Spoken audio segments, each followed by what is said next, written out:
সকাল রাত্রে ইউডিএফ এর দলের একটি সভা হয়েছিল। সেই সভায় উপস্থিত ছিলেন বিধায়ক হাজী নিজামুদ্দিন চৌধুরী সাহেব, আমাদের এক্স প্রেসিডেন্ট শামীম আহমেদ চৌধুরী সাহেব। উপস্থিত হওয়ার পরে সেই সভাতে একটি হুলস্থল আরম্ভ হয়েছিল।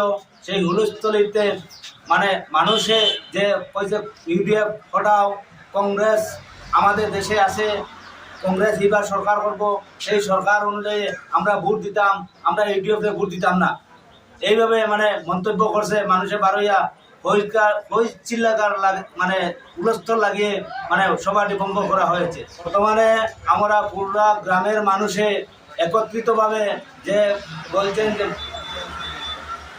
পঞ্চম, অষ্টম, ষষ্ঠ, চতুর্থ সব আমরা মিলে হয়েছে যে কংগ্রেসের বাস্কত এবার আমরা প্রমাণ দিয়ে দিব, যে এবার ভোট বোনার পরে আমরা প্রমাণ পাবেন যে অষ্টম, পঞ্চম ষষ্ঠ, চতুর্থ 95% ভোট আমরা ভোট দিয়ে আমরা দেখাইয়া দিব। আজকে আমাদের জাতীয় কংগ্রেসের ক্যান্ডিডেট হাবিব রশিদ আহমেদ চৌধুরী বকরিয়াওয়ালে একটি প্রোগ্রাম করে আমাদের হারিয়লে এসেছিলেন। আমরা ওনাকে সম্বর্ধনা দিয়েছি এবং ওনাকে আমরা ভোট দেওয়ার প্রতিশ্রুতি দিয়েছি। যথাসম্ভব ওনাকে আমরা ভোট দিয়ে নির্বাচিত করব, কারণ ওনার অনুকূলে সমস্ত হাইলাকান্দির মুসলিম সমাজ, ধর্মনিরপেক্ষ প্রত্যেকজন মানুষ একজুট। তাই আমরা ওনার এই সমর্থন দেখে আমরা ওনাকে সমর্থন করতে বাধ্য হচ্ছি। এর জন্য আমরা আজকে উৎসাহিত। আমাদের অষ্টম, পঞ্চম, ষষ্ঠ, এই চতুর্থ, এই চারটা খণ্ডের লোক আমরা এখানে সমবেত হয়েছিলাম। উনি আজকে আমাদের কংগ্রেসের ক্যান্ডিডেট হাবিব রশিদ আহমেদ চৌধুরী খুশি হয়ে উনি বলছেন যে আগামী দিনে একটা স্টেজ প্রোগ্রাম করবেন। এই জন্য আমরা ওনাকে বিপুল ভোটে জয়যুক্ত করার আহ্বান রাখছি। এটা হাইলাকান্দি আছে। আপনি যেখানে বসে আছেন এটা কালীনগর অষ্টম খণ্ড, কালীনগর জিপি, সেখান থেকে কতটি ভোট দিতে পারবেন সে ব্যাপারে একটু বললে ভালো হয়। দেখেন, আমরা কালীনগর অষ্টম খণ্ড, পঞ্চম খণ্ড, চতুর্থ খণ্ড, এই তিনটা খণ্ডের লোক কমপক্ষে আমরা ভোট দেওয়া জানি। আমরা যে ক্যান্ডিডেটকে ভোট দেই তো এমনভাবে ভোট দেই যে উনি ভোটের বাক্স দিয়ে প্রমাণ পান যে ওরা আমাদেরকে ভোট দিয়েছে। কারণ আমরা সবাই সচেতন, আমরা জানি কাকে ভোট দিলে কি হবে। এর জন্য আমরা ভোট দেওয়া জানি। আচ্ছা, গতকালকে রাত্রে এই কালীনগর অষ্টম খণ্ডে একটি ইউডিএফ এর সভা হয়েছিল। সেই সভাতে একটি গণ্ডগোলও দেখা গিয়েছে বিধায়ক উপস্থিত থাকা অবস্থায়, সে ব্যাপারে আপনি কি বলবেন? তারপর গতদিনের যে ঘটনা হয়েছে, বিধায়ক হাজী নিজামুদ্দিন চৌধুরী উপস্থিত ছিলেন, সেটার জন্য আমরা দুঃখিত। কারণ আমরা বিধায়ক হাজী নিজামুদ্দিন চৌধুরীকে আমরা প্রতিনিধি নির্বাচন করেছিলাম 2021 সালে। সেই জায়গায় আমরা 95% ভোট দিয়ে, এবং আমাদের যে কালীনগর জিপির প্রাক্তন সভাপতির প্রতিনিধি শামীম আহমেদ চৌধুরী, ওনাকে আমরা ভোট দিয়েছিলাম স্বতঃস্ফূর্তভাবে। কারণ ওরা দুইজন প্রতিনিধি এসেছিলেন আমাদের এখানে।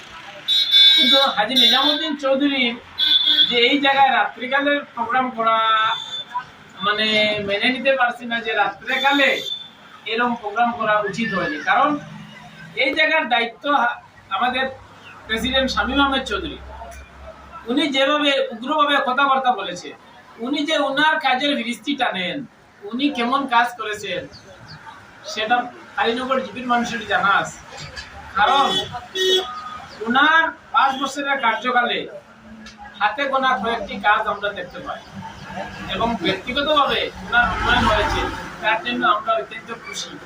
কারণ ব্যক্তিগত উন্নয়ন যদিও শামীম আহমেদ চৌধুরীর হয়েছে, তা থেকে আমরা খুশি। কিন্তু গতকালকে যেভাবে উনি উচ্চস্বরে কথাবার্তা বলেছেন, কিছু কিছু মানুষের নাম নিয়ে কথাবার্তা বলেছেন, সেটা অত্যন্ত দুর্ভাগ্যজনক। কারণ কিছুদিন আগে এই হারিয়লের মিটিংয়ে আমি বলেছিলাম যেসব ভাইয়েরা বিজেপি করছে ওদের সাথে বসে ওদের সমস্যা কি, কেন ওরা বিজেপি করছে। আমি বলেছিলাম সেই বিষয়ে বিশ্লেষণ করার জন্য, উনি বিশ্লেষণ না করে বিজেপি করছে কি করছে কি করছে উনি যেভাবে উত্তেজিত বক্তব্য দিয়েছেন বিধায়কের সামনে, আসলে উনি বিধায়কের নজর কাড়ার জন্য এইসব করেছেন। উনি যদি চাইতেন, উনি একজন প্রেসিডেন্ট, এক্স প্রেসিডেন্ট আমাদের, উনি যদি চাইতেন এই সমস্যাটার সমাধান হোক, এই 8-10টা ছেলে বিজেপি করে এদেরকে নিয়ে বসে সেই কাজটা উনি করতে পারতেন। বিধায়কের সামনে রেখে এইসব মন্ডামি করা অত্যন্ত নিন্দনীয় কাজ। এই বন্ডামির কারণে হয়তো সব মানুষ সমান না, কারণ আমিও এই সভায় থাকলে আমিও ওর কথাবার্তা বিরোধিতা করতাম। কারণ নির্বাচনের সময় নির্বাচনী প্রচার করতে গেলে স্বাধীনতা বজায় রেখে করতে হয়, ঠান্ডা মাথায় করতে হয়, প্রত্যেক মানুষের মাথা গরম থাকে, প্রত্যেক দলের সাপোর্টার থাকে। যে বিরোধী দলের সাপোর্টার যদি হয় ওর সাথে নম্র আচরণ করে ওদেরকে সাথে নিয়ে চলতে হয়। সেই জায়গায় এমপি নির্বাচন হচ্ছে আর প্রেসিডেন্ট সাহেব ওনার নির্বাচনী ইস্তেহার দিচ্ছেন সেই জায়গায়, সেটা অত্যন্ত হাস্যকর বিষয়। সেটা নিয়ে আমার মন্তব্য করার কোনো কথা নাই, কারণ কালীনগর জিপির প্রতিজন ভোটার জানেন ওনার কাজের হিস্ট্রি সবাই বলতে পারে উনি কেমন কাজ করেছেন, কি করেছেন, উনি কি ধরনের মানুষ সবাই জানেন।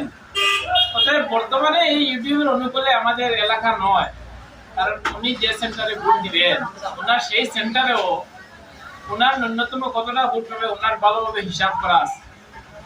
অতএব আমরা বলছি জনসাধারণের ভোটার যেদিকে সেদিকে নজর দেওয়া ভালো, নদীর উল্টার দিকে চলা ভালো না। অতএব ওনাকে বলছি দল করেন সমস্যা নাই, সামাজিকতা বজায় রাখেন। সামাজিকতা সবচেয়ে বড় জিনিস। আজকে ভাই বন্ধু সব থাকবে, কিন্তু নির্বাচন আসবে, নির্বাচন চলে যাবে, কিন্তু শালীনতা বজায় না রাখলে সেটা মানুষের মনে দাগ কাটে। ওনার কালকের যে রাত্রের যে বিধায়কের সামনে যে উনি যে ভোটান্ডি করেছে সেটার জন্য দুঃখিত। আমি মনে করি বিধায়ক সাহেবকে সামনে এনে উনি যে ওনার ব্যক্তিত্ব সেটা দেখাইতে চাইছে সেটা অত্যন্ত নিন্দনীয় কাজ, আমি সেটার নিন্দা জানাই।